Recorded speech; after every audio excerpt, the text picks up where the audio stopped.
Hello दोस्तों, मिलेगी स्वागत करता हूँ आपके नई वीडियो में। आज का जो टॉपिक है कि मर्चेंट नेवी में जो सैलरी होती है, अभी आज 2025 की मैं बात कर रहा हूँ, और रियल सैलरी क्या है और जो फेक प्रोमिसेस किए जाते हैं बहुत ज्यादा किए जाते हैं, उसके बारे में थोड़ा बताइए। ये क्वेरी थी। तो सबसे पहले लोग क्यों कंफ्यूज होते हैं? मर्चेंट नेवी की जो सैलरी है वो बहुत, उसके बारे में फेक या आप फर्जी बोल सकते हो, फर्जी बातें फैलाई जाती है उसके बारे में। उस मर्चेंट नेवी की जो सैलरी है वो बताई जाती है, जनरली जो फेक बताई जाती है उसके बारे में पहले बता दो। जीपी रेटिंग वालों को 1 से 1.5 लाख रुपया शुरुआत से मिलती है।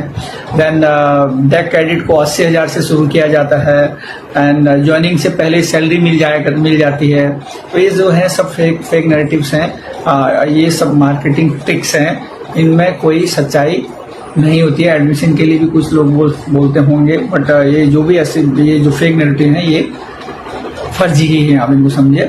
और जो रियल सैलरी होती है वो ट्रूथ बेस्ड जो फिगर्स हैं वो मैं आपको बताना चाहूंगा।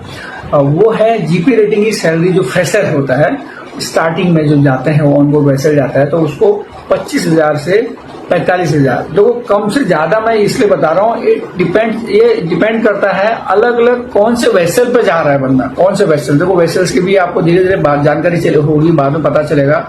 अलग अलग टाइप्स ऑफ वेसल्स होते हैं, फिर अलग अलग कंट्रीज के वेसल्स होते हैं, उनके हिसाब से पेमेंट भी अलग अलग होता है।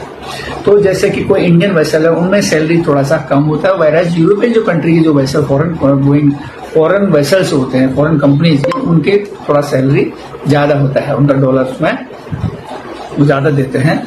तो जो फॉरेन गोइंग वेसल, तो इंडियन भी सभी होते हैं, इंडियन भी फॉरेन के भी फॉरेन गोइंग वेसल, बट जो जीपी रेटिंग करके जाता है उसको 25 से 45 इनिशियल मिलता है। और जो इंडियन अगर शिप में जाते हैं, तो अगर वो फॉरेन वेसल में जाएंगे, अगर फॉरेन कंपनी के वेसल में जाते हैं, तो उनको 38 से मतलब 450 से $650 तक मिलता है, जो आप 40 से 50-55 हजार तक मिल जाता है जीपी रेटिंग स्टार्टिंग में। पहली कंपनी में सैलरी हमेशा थोड़ा कम होती है, क्योंकि ये आप उसमें इनएक्सपीरियंस रहते हैं। जब भी कोई भी किसी भी कैडर से अगर वो जा रहा है, तो फर्स्ट टाइम जब वेसल में जाता है उसकी सैलरी थोड़ा कम होती है, क्योंकि उसमें इनएक्सपीरियंस रहता है, वो अपने खुद के एक्सपीरियंस के लिए पहले टाइम जा रहा होता है उनको वेसल।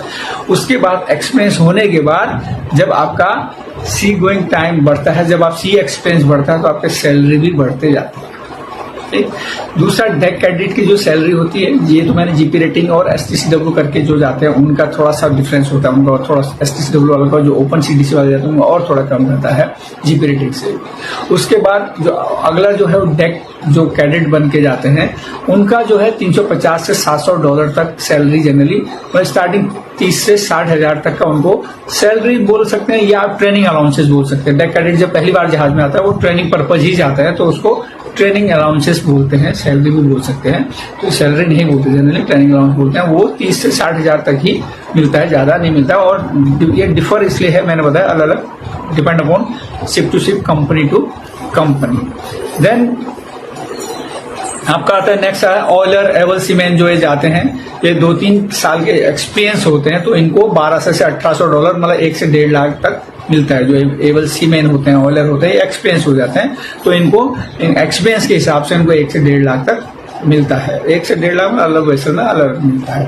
देन जो ऑफिसर में जो ऑफिसर रैंक्स में जाते हैं, उनकी सैलरी होती है, जो 3rd ऑफिसर है, 4th ऑफिसर है, उनका $2,500 से $3,500 तक होता है, और जो 2 से 3 लाख हो जाता है। जो सेकंड ऑफिसर या सेकंड इंजीनियर होते हैं, उनको $5,000 से $8,000 तक होता है, जो 4 से 7 लाख तक होता है जनरली।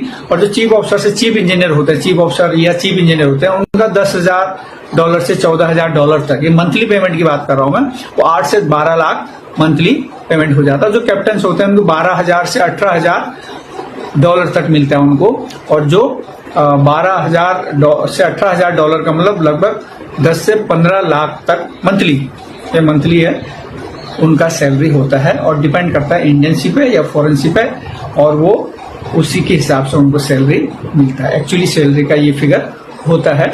और जो फेक प्रोमिसेस होते हैं उनमें कौन कौन से होते हैं? ये जो 100% गलत बातें होते हैं कि एडमिशन लेते ही आपका जॉब पक्का हो जाएगा। देन कुछ जो फेक प्रोमिसेस करते हैं, जीपी रेटिंग की सैलरी 1 लाख से शुरू होगी, हम शिप में चढ़ा देंगे, नो टेंशन, मेडिकल रिजेक्ट भी पास कर देंगे, ये सब फेक है। पाते हैं। और ज्वाइनिंग 100% की ज्वाइनिंग की गारंटी, ऐसे जो फेक प्रोमिसेस आपको करते हैं। और इंस्टीट्यूट, कोई भी इंस्टीट्यूट जॉब की गारंटी नहीं दे सकता है, शिपिंग कंपनी ही जॉब देती है। मैंने आपको पहले वीडियो में बताया।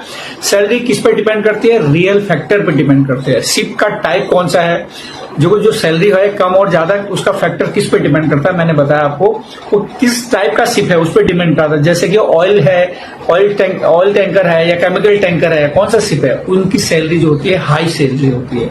फिर जो बल्क कैरियर होता है उनकी मीडियम सैलरी होती है। उसके बाद जो कंटेनर वेसल्स होते हैं उनका मीडियम से हाई सैलरी होता है। इंडियन शिप का और फॉरेन शिप का डिपेंड करेगा, मीडियम एंड हाई होता है। देन जो नेशनल, जो इंडियन नेशनल, फिलिपिनो है, इनकी सैलरी थोड़ा कम रहती है, मैंने बताया। उसके बाद जो यूरोपियन कंपनीज हैं उनकी जो है उनका और ऑफिसर्स रैंक में और ज्यादा सैलरी होती है। जो एक्सपीरियंस होते हैं, जिसका ज्यादा एक्सपीरियंस होते जाता है, उनका सैलरी भी उतने ही तेजी से, उतने उनके एक्सपीरियंस के हिसाब से बढ़ती जाती है। और जो कंपनी स्टैंडर्ड होता है, द टॉप कंपनीज हैं, वो डिपेंड करता है सैलरी के लिए भी। कितने टॉप कंपनी हुई, जितना स्टैंडर्ड की कंपनी, बड़ी कंपनी होंगी, जैसे for example MSC, MOL, NYK, तो इनका जो सैलरी जो स्ट्रक्चर है वो भी अच्छा रहता है, जितना अच्छी कंपनी होगी। देन बिगिनर्स के लिए क्या एक्सेप्ट करना, उनके जो एक्सपेक्टेशन होने चाहिए बिगिनर्स का, वो ये होना चाहिए स्टार्टिंग में जीपी रेटिंग 30 से 45 मैक्स। उसके बाद जो डेक कैडेट 30 से 60,000 ट्रेनिंग, स्टार्टिंग में training salary. Then first contract में सैलरी कम ऑलवेज, एंड एक्सपीरियंस के बाद 1-2 साल में सैलरी जम करती है आपकी। फाइनल ट्रूथ है जिसमें हम नो शुगर कोटिंग है, इसमें आपको मैं बोलता हूँ कि मर्चेंट शिप में, नेवी में सैलरी बहुत हाई है। एक्चुअली मर्चेंट नेवी में सैलरी बहुत हाई है, लेकिन स्टार्ट में धीरे धीरे मिलती है। स्टार्ट धीरे से होता है और सैलरी बहुत हाई होती है। फेक प्रॉमिस में कभी भी भरोसा मत करना, जो फर्जीवाड़ा है उनसे भरोसा मत करना। केवल DG अप्रूव और जेन्युइन कंपनी में ही टारगेट करना। DG अप्रूव जो कंपनी है या इंस्टीट्यूट्स है, उन पे ही हमेशा आपका माइंडसेट होना चाहिए। वहीं से आपको ट्रेनिंग से लेके, और जो कंपनियां DG अप्रूव आर्टिफिशियल कंपनियां हैं, मैंने प्लेसमेंट के लिए भी या शिप में चढ़ने के लिए भी उन पे ही भरोसा करना चाहिए। ठीक है, बाकी ये था आज का टॉपिक। तो आई होप अगर अच्छा लगा तो आप प्लीज इसको लाइक कीजिए, सब्सक्राइब कीजिए और फॉरवर्ड कीजिए, शेयर कीजिए। Thank you very much. मिलते हैं अगले वीडियो में, मिलते हैं। और मस्त रहिए, स्वस्थ रहिए और व्यस्त रहिए। थैंक्स। ये topic is PST means personal survival technique. Number of emergency में आप फायर, फ्लडिंग, कोलिजन, बॉन्डिंग और कोई किसी को मेडिकली प्रॉब्लम, ये सब इमरजेंसी, किसी भी टाइप की इमरजेंसी आ सकती है। तो इसका मेन रोल होता है।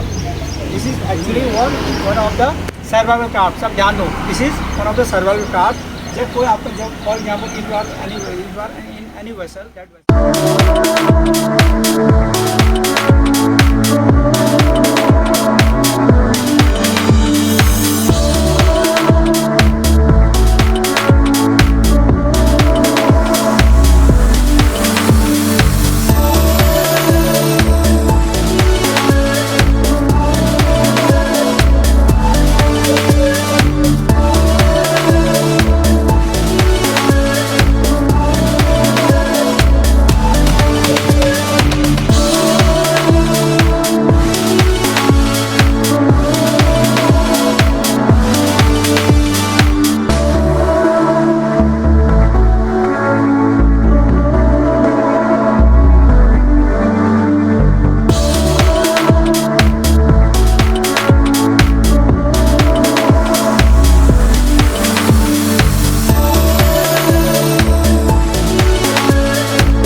तो दोस्तों ये था आज का टॉपिक। कैसा लगा आपको प्लीज बताइए, कमेंट कीजिए, लाइक कीजिए। जिसने सब्सक्राइब नहीं किया सब्सक्राइब कीजिए। स्वस्थ रहे, मस्त रहे, खुश रहे, always happy. Thank you very much. मिलते हैं अगले वीडियो में।